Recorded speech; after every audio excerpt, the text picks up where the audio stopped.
So with utilities, if you chose the option that you're living with family, you might not be expected to chip. You're probably going to be expected to at least chip in for utilities partial amounts.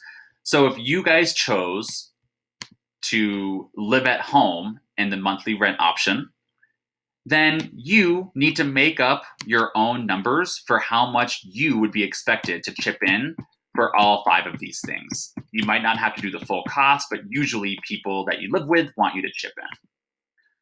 If you're living on your own, you have to pay the full cost for the next slide. If you're living with roommates, you get to split a lot of these costs. So whatever option you choose, you're going to divide those bills by the number of people living in the house, including yourself. So if you're going to live with yourself and 2 other people, you would divide all of the bills by 3 because there's 3 of you living in the house. And then you're going to go and choose your option. Just choose one option in each one. For cable and satellite, you're going to choose one of those numbers to go type in. For internet, the average cost is $38, average home phone, average gas. So you're just going to literally use those 3 numbers, and then you can choose between your cell phone. Remember, if you're living with your family, you get to decide how much of this you're going to chip in for your family. If you live alone, you need to put in the full number of whatever you're choosing. If you're living with roommates, whatever choice you make, divide that by however many people you are living with, except your cell phone. Your cell phone is obviously going to be a full cost no matter what.